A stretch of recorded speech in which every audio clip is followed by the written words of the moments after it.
protegen y controlan la entrada de la lluvia en el recinto de exposiciones de la planta.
Dan una gran iluminación al hall de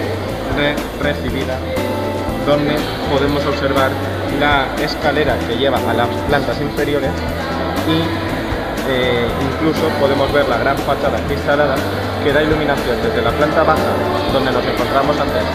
el salón de actos, con el hall, con también esta última planta de observación de todo el hall.